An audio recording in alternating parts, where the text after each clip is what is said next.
Bonjour à tous. Aujourd'hui, je vous propose une petite vidéo pour commencer à parler des écrans OLED. Vous savez, ces écrans à LED dites organiques. Alors organique, rassurez-vous, il n'y a rien de vivant là-dedans. C'est juste que c'est une technologie avec du carbone à l'intérieur. Carbone organique. Voilà. Donc, je vais surtout vous montrer ma méthode, celle que j'ai utilisée à l'époque quand je me suis un petit peu familiarisé avec ces écrans. Il y a déjà un petit moment, hein, un petit moment que c'est sorti tout ça. Hein. Voilà, comment j'ai fait. Tout simplement, j'ai utilisé un exemple. J'ai d'abord téléchargé la bibliothèque et j'ai utilisé un exemple de la bibliothèque. Tout ça pourquoi? Pour me familiariser avec les mots-clés de la bibliothèque, voir ce qui était prévu déjà d'emblée au niveau de la bibliothèque et regarder un petit peu voilà, les possibilités de l'exemple en question. Alors, je vais vous montrer de quoi je suis parti. Je suis parti de cet exemple. Une fois que vous aurez téléchargé la bibliothèque Adafruit SSD 1306, SSD 1306, c'est la référence globale de ces écrans, hein, le protocole, on va dire, de ces écrans. Alors, il y a des écrans en SPI aussi. Là, aujourd'hui, on va parler d'I2C à nouveau. Mais il y a aussi des écrans qui peuvent fonctionner en SPI. C'est un autre protocole avec un peu plus de fils, mais qui est intéressant aussi. Aujourd'hui, là, c'est vraiment de l'I2C à nouveau. Alors, l'I2C, là, on voit que voilà, ils avaient prévu du SPI. Bon, ça, moi, je l'ai viré plus loin hein, quand j'ai fait vraiment mon code à moi. Wire.h, par contre, ça, il le faut, c'est pour l'I2C, hein, il n'y a pas de souci.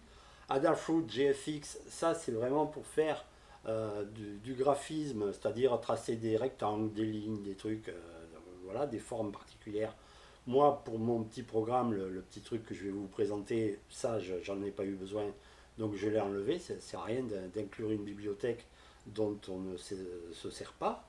Adafruit 1306, par contre, celle-là, oui, je l'ai évidemment gardée. Je vous explique vite fait, on ne va pas tout décortiquer là. Hein. C'est un exemple qui montre les possibilités en fait de cet écran. C'est toute une démonstration de plusieurs choses. Ça va vous montrer comment on dessine un point, comment on dessine des lignes, comment on écrit du texte, comment on peut créer un bitmap, hein, une image. Voilà. Donc je vous montrerai, peut-être je vais le filmer ça quand même. Comme ça, mais enfin vous pourrez le tester vous-même bien sûr. Ici on spécifie la largeur et la hauteur de l'écran. Alors moi c'est là je vais utiliser un 128 par 64. Donc là à la base dans le code c'était 32. Donc là ici j'ai mis évidemment 64. Là ici le reset, bon, il est partagé avec le reset de l'Arduino, bon, peu importe, ça c'est pas grave. Là ici l'adresse, alors un petit mot sur les adresses de ces écrans.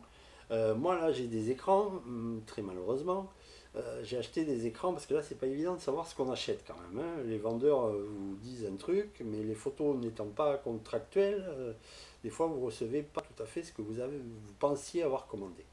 Alors moi mes écrans ici, je ne peux pas changer l'adresse. Ce sont des écrans à l'adresse 0x3c. Et pourtant, ici, c'est bien marqué. Il faut regarder le datasheet, ça merci. Normalement, ce 12864, il devrait être en adresse 0x3d. Alors ça, c'est un hexadécimal. Hein, moi, bizarrement, c'est bien 12864, mais il est en 0x3c. Voilà. Donc, bon, ça c'est pour la librairie, très bien. Numflex, ça c'est pour faire les flocons de neige. Là, dans la démonstration, il y a une sorte de flocons de neige. Ça ressemble plus d'ailleurs à des étoiles qu'à des flocons de neige. Là, ici, un logo hauteur, logo largeur, 16 par 16. Effectivement, oui, il est là, le logo, enfin le bitmap. Il fait 16 pixels par 16 pixels, très bien. Et là, si vous vous éloignez un petit peu de l'écran, vous allez apercevoir une sorte d'étoile. Eux, ils appellent ça un flocon, mais pour moi, c'est plus une étoile quand même. Hein. Voilà, donc on s'éloigne un petit peu et on voit, en fait, on voit l'image quand même apparaître. Donc, Ça aussi, je m'en suis servi plus tard comme ça, pour le fun, pour créer un petit logo SNCF. C'est sympa.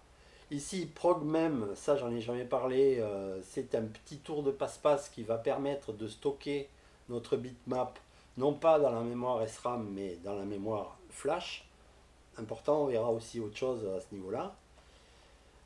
Ça n'a aucun intérêt. Si le truc n'arrivait pas à se connecter à l'écran, ben, il enverrait sur le moniteur série. Il dirait que sur le moniteur série, ben, j'ai pas trouvé l'écran, excusez-moi. Voilà.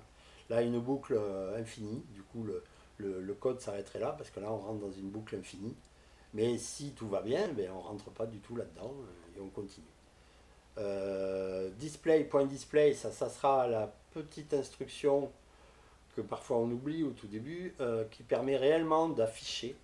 Si on met pas ça, si on met pas display.display, la fonction là comme ça, eh ben, ça s'affiche pas, hein, tout simplement. Ça, display.clear display, bon, on peut assez facilement deviner que c'est pour effacer l'écran. Display.drawPixel avec les coordonnées 10,10 et la couleur. Alors moi, j'ai que des écrans bleus là, mais c'est pareil. Voilà, on va écrire blanc sur noir, quoi là. En gros, c'est ce que ça veut dire. Moi, ça va écrire donc bleu sur noir. Tout simplement, donc là, au tout départ de la démonstration, ça montre un point. Bon, c'est tout.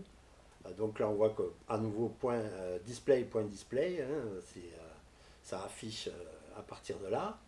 Un petit délai de 2 secondes. Ok. Et puis là, après, on a tout un tas d'appels de fonctions. On va les voir tout à l'heure un petit peu vite fait dans les fonctions. Donc une fonction qui s'appelle test draw line. Donc on suppose que ça va nous tracer des lignes. Draw rectangle, des rectangles également pleins, hein, fill rect, c'est pour des rectangles pleins. Voilà, un tas de trucs, des rectangles avec des coins arrondis, des triangles, un caractère ici. Là, ici, ça, je l'ai gardé, j'ai changé le nom de la fonction, mais je l'ai gardé, ça va être pour afficher du texte. Là, ici, on peut scroll texte, ça va être pour déplacer du texte, pour faire un effet de scroll du texte. On va pouvoir le déplacer à gauche, à droite, en haut, en bas, en diagonale, faire tout ce qu'on veut. Ça, ici, cette fonction va permettre d'afficher le bitmap que je vous ai montré là tout à l'heure, c'est-à-dire le petit flocon de neige, la petite étoile. Voilà, très bien. Là, ça, c'est pour inverser l'affichage, hein, au lieu d'être blanc sur noir, ben, on serait noir sur blanc, il y aurait un petit fond qui se mettrait en plus. Voilà, là on va avoir une autre fonction paramétrée, celle-ci, pour afficher le petit bitmap là-haut et l'animer. Donc là, dans le loop, il n'y a rien, tout se passe dans le setup. Moi je me suis servi du loop, on va le voir après. Et là on arrive dans les fameuses fonctions, et grâce à des boucles for, ben oui, effectivement, on arrive à tracer des lignes droites, des lignes verticales, des lignes diagonales. Voilà, on fait à peu près tout ce qu'on veut. Là, ça dure un petit moment et c'est un petit peu gros ces fonctions là. Donc on efface l'écran, là ici par exemple, je vous montre quelques petits trucs. Et puis là on va tracer des rectangles, ouais, très bien. Donc là pareil avec une boucle for, ça va nous permettre d'imbriquer plusieurs rectangles très simplement. Bon, vous regarderez si ça vous intéresse, si vous avez des trucs particuliers à afficher. Hein. Des rectangles pleins, très bien. Des cercles pleins à nouveau, imbriqués, toujours pareil avec une boucle for. Ça on sait faire hein, maintenant, il y a longtemps.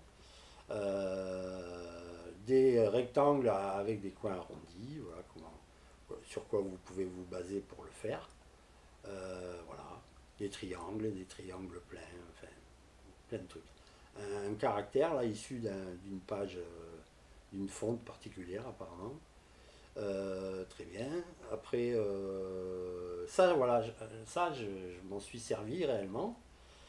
On retrouve le fameux Hello World, hein, dès qu'un exemple a la possibilité d'afficher un truc, on y a droit, ça obligé. Et là, au lieu de faire un serial.print, comme on fait d'habitude pour le moniteur série, on va faire un display.print. Voilà. Là, ici, on peut. Donc là, on efface l'écran dans l'ordre. Hein, on spécifie la taille du texte. Donc là, c'est la taille minimum, 1. Voilà, c'est pas bien gros. Ensuite, on spécifie avec quelle couleur si on veut inverser ou pas. Hein. Donc là, moi j'ai laissé white, hein, même si c'est bleu, encore une fois. On spécifie où on commence. Donc on place le curseur en haut à gauche, très bien. Et puis on écrit donc display.println. ln, c'est comme print line, hein, c'est comme d'habitude, on revient à la ligne, ça ne change pas avec l'Arduino de base, avec le moniteur série plutôt. Et on écrit la chaîne de caractères, Hello World, très bien. Là, je vais quand même vous parler de ce F majuscule. Le F majuscule, c'est un peu comme prog mem là-haut. C'est pour spécifier à l'Arduino qu'il doit mettre cette chaîne de caractères, ce string, dans la mémoire flash plutôt que dans la mémoire SRAM. Voilà. Donc, petit tour de passe-passe, pas de problème. Text color, ouais, là ça va inverser le truc, bon très bien, là on écrit le chiffre, le nombre 314, nombre irrationnel au passage. Là on change la taille, tiens on passe à la taille numéro 2, un peu plus gros. Voilà, on écrit tout un tas de trucs, et puis là on fait du scroll. Alors là on voit que il y a déjà des mots-clés tout prévus pour faire bouger le texte à gauche, à droite, en haut, en bas, en diagonale. Donc là, il faut éplucher un petit peu tout ça pour arriver à faire l'effet qu'on souhaite. Là, on va afficher le fameux bitmap, c'est-à-dire la petite étoile là, ou le flocon, selon comment on le voit. Voilà, donc en gros, voilà, sur quoi vous pouvez vous appuyer pour vous créer votre truc. Et puis on arrive à la petite animation là, avec plein de petites étoiles qui tombent. Voilà. Et puis c'est tout. Voilà. Donc moi je me suis vraiment appuyé là-dessus pour me créer un petit affichage que je pourrais mettre par exemple sur le quai d'une gare. Pourquoi pas. Alors je vous montre ce que ça donne. Alors je l'ai où ça doit être ça. Voilà, oui c'est ça. Alors, on va repartir du début. Donc j'ai gardé la bibliothèque wire.h, donc ça c'est pour l'I2C. J'ai gardé la bibliothèque Adafruit SSD 1306, ça c'est vraiment pour les écrans OLED. Ensuite j'ai spécifié la largeur et la hauteur de mon écran, donc il s'agit d'un 128/64, donc j'ai spécifié ça, il n'y a pas de souci. Là j'ai gardé ces commentaires parce que là on vous dit que le SDA sur une Uno, il faut le brancher sur A4 et le SCL, toujours sur une Uno, il faut le brancher sur A5. Selon les cartes Arduino, ces pins, ces broches changent, hein, attention. Donc voilà, OLED Reset, j'ai gardé ça tel quel, apparemment c'est pour faire, quand on le met à -1, ça partage le reset de l'Arduino avec le reset pour l'écran, bon très bien. Là, pour l'adresse, j'ai gardé 0x3c, alors qu'eux, ici, ils spécifient qu'en fait, pour un 128/64, ça serait plutôt 0x3d. J'ai essayé, non, moi, je suis bien en 0x3c, et malheureusement, les écrans dont je dispose, là, je ne peux pas changer l'adresse. Sur certains écrans, à l'arrière de l'écran, en déplaçant une petite résistance, je crois que c'est, on peut changer l'adresse, on a le choix entre quelques adresses. Quoi. Voilà. Ça, j'y ai pas touché, très bien. Le logo, le bitmap, moi je l'ai agrandi, la hauteur j'y ai pas touché, j'ai gardé 16 pixels. Par contre la largeur, je suis passé à 32, histoire de pouvoir me créer un petit truc sympa. Alors j'ai un petit peu galéré là, parce que je voulais rendre le logo, vous savez, le logo qui représente une machine, l'avant d'une machine, et il y a écrit SNCF dessus. SNCF avec la fonte SNCF légèrement oblique. Bon, oblique, j'ai oublié parce que c'est juste à peu près impossible avec la résolution dont on dispose ici. Mais pareil, si vous vous éloignez un petit peu de l'écran, ici vous allez apercevoir, alors là c'est l'inverse, hein, c'est pas comme tout à l'heure. Quand c'est à zéro, c'est éteint. C'est-à-dire que là, ici tout ça, ça va être allumé. L'avant de la machine, voilà, ça représente à peu près l'avant de la machine. Et à l'intérieur, donc on va écrire noir sur bleu, puisque moi dans mon cas c'est bleu, ça va écrire noir sur bleu, ça va écrire SNCF. Donc là on aperçoit, si on regarde bien attentivement, il y a bien un S ici, là il y a un N, la barre à droite, la barre diagonale et la barre qui remonte. Ici le C comme ceci, voilà, ici, et le F qui commence en fait ici, et avec les deux barres comme ça. Voilà, là le petit port incliné de l'avant de la machine. Voilà, ça devrait m'afficher cette image, on va le voir. Donc là pareil, j'ai gardé ça, mais bon, ça à la limite on pourrait s'en passer. Au cas où l'Arduino ne trouverait pas l'adresse où il y a eu un problème, bon, ben, on le saurait par le moniteur série. Donc on efface l'écran, très bien. Là, moi, je me suis servi du loop. J'ai monté deux fonctions. Alors, une fonction que j'ai appelée affichage départ. Donc là, on appelle cette fonction. Une fois que les instructions de la fonction ont été réalisées, ben, on se retrouve ici. Là, j'ai monté un petit delay. Enfin, un petit. Oui, là, un petit pour les besoins de la vidéo, mais faudrait que ce soit plus long, ça, quand même. Alors là, j'ai monté un delay. Là, dans ce cas précis, ça ne pose pas de problème. Si j'incorpore ça ailleurs, il faudra que je m'y prenne autrement. On verra ça tout à l'heure. Là, après, j'ai appelé une autre fonction, affichage logo, donc le petit logo SNCF, et ça dure 3 secondes, très bien. Et là, maintenant, on en arrive vraiment à mes fonctions. Donc, affichage départ. Donc, je commence par effacer l'écran, je choisis une taille de texte, je choisis d'écrire donc bleu sur noir, hein, dans mon cas.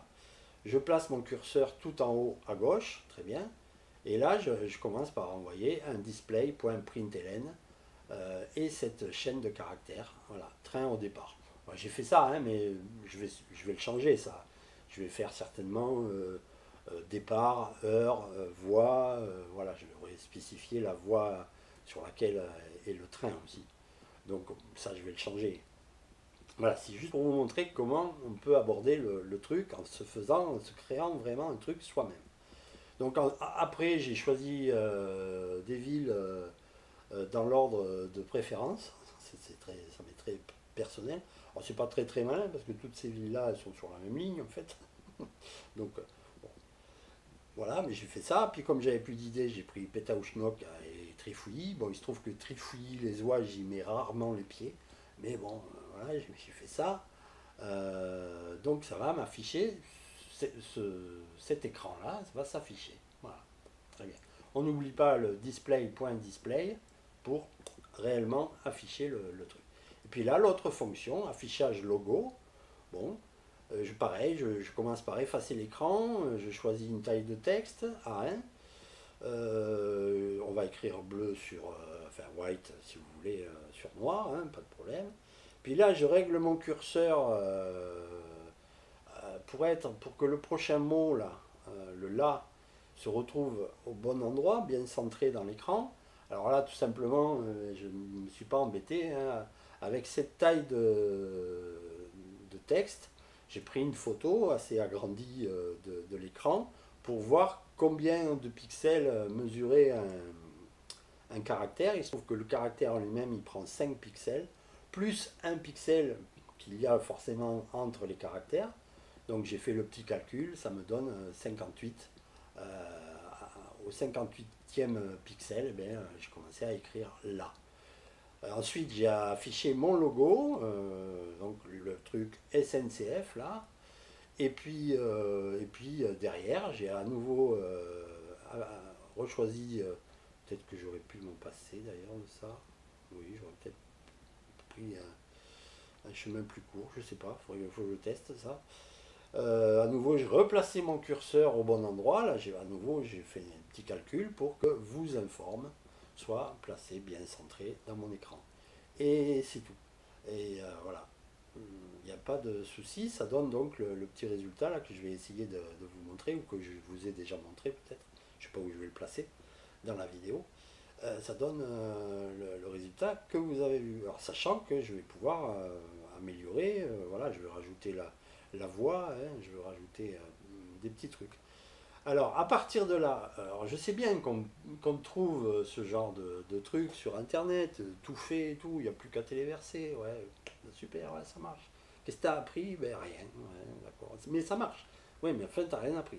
Ok, bon, il y en a, ils se contentent de ça. Moi, c'est pas du tout ma tasse de thé, ça. Moi, si je comprends pas ce que je fais, c'est même pas la peine, je ne fais pas. Donc voilà, c'est pour ça que voilà comment je m'y prends à chaque fois quand j'utilise un nouveau truc sur Arduino, je regarde l'exemple et je décortique, j'essaye de comprendre voilà, les mots-clés, de me familiariser avec les trucs et voilà comment on s'en sort. Donc à partir de là, ce serait quoi la cerise sur le gâteau? Parce que là, on peut faire beaucoup mieux que ça. On pourrait imaginer, là, voilà, je vais vous parler comme ça sera peut-être mieux. On pourrait très bien imaginer mettre en place une minuterie qui ferait défiler l'écran d'un affichage à l'autre, c'est-à-dire que les trains défileraient. Voilà. Ça serait déjà pas mal du tout. Ouais, c'est vrai. Mais on peut faire bien mieux. Si on arrive à incorporer ce programme-là, ce code, dans un décodeur, alors attention, là, mine de rien, on est déjà à 45% de l'espace de stockage. Hein. Faut que ça rentre. Faut que ça rentre. Ça rentrera, mais ça rentrera peut-être au chausse-pied. Vous voyez qu'au tout début, quand je vous disais, pour le moment, c'est pas trop grave d'utiliser tel ou tel type de variable pour stocker un tout petit nombre. C'est pas trop grave de prendre un int. Ben là, pour ce genre de code, ça commence à devenir délicat. Si. Donc là, il faut essayer de gagner un petit peu quelques octets, grappiller quelques octets par-ci par-là. C'est quand même, ça serait quand même pas mal.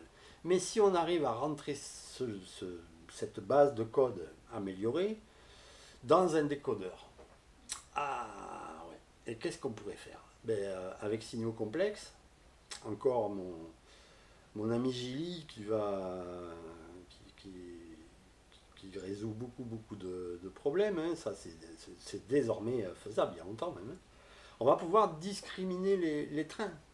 Et par exemple, le train qui s'en va à 7, là, ben, s'il est réellement parti, s'il vient de partir, ben, il n'y a plus besoin de l'afficher. Et ça, on pourrait très facilement le faire finalement. Donc Narbonne prendrait sa place, Trifouilly se retrouverait à la place, tout monterait, et puis là, il y aurait un autre nom de ville, si possible des vraies villes. Peut-être pas Pétaouchnok et Trifouilly, quoi. Et voilà, ça, ce serait vraiment la cerise sur le gâteau. Alors évidemment, on peut faire la même chose pour les. Là, j'ai fait pour des trains au départ, mais on peut faire la même chose pour les trains à l'arrivée. Une fois que le train est arrivé, qu'il est vraiment arrivé, quoi, depuis un petit moment, il n'y a plus trop besoin de le garder à l'affichage. Donc voilà, on pourrait faire des trucs comme ça. Ça et beaucoup d'autres choses. Bien, voilà, d'animer beaucoup de trucs. Aujourd'hui, alors évidemment, tout ça, c'est plutôt pour des réseaux époque moderne. Ce qui n'est pas mon cas. Moi, si je mets ça sur mon réseau, ça va être comme si je mettais une verrue, en fait. Hein. Ça ne va pas le faire du tout, parce que un écran comme ça, à côté d'une machine à vapeur, euh, là, au niveau... on a un petit problème de, de, de temps, hein, d'époque. Voilà. Mais bon, voilà, c'est surtout pour vous montrer. Et puis si un jour j'ai un réseau plus moderne, ce qui peut être le cas, hein, ça me tente un peu, ben là par contre je le ferai, oui, bien sûr. J'en mettrai des machins comme ça. Il n'y a pas de souci. Voilà, il y a des écrans publicitaires, on peut fabriquer donc des écrans publicitaires. Euh, Pourquoi pas hein, ou dans la ville, il fait telle température, le concert dans la salle machin est prévu le jour, voilà, par exemple, hein, des panneaux d'information comme font les mairies dans, dans nos villes et nos villages même maintenant, hein. Ces écrans, les écrans sont un petit peu partout. Et donc voilà, c'est ça que je voulais vous montrer. J'espère que le rendu, j'aurai réussi à filmer ça à peu près proprement pour que vous puissiez vous rendre compte. Mais voilà. Voilà, ce sera tout pour aujourd'hui. Je vous dis à très bientôt. Ciao, ciao.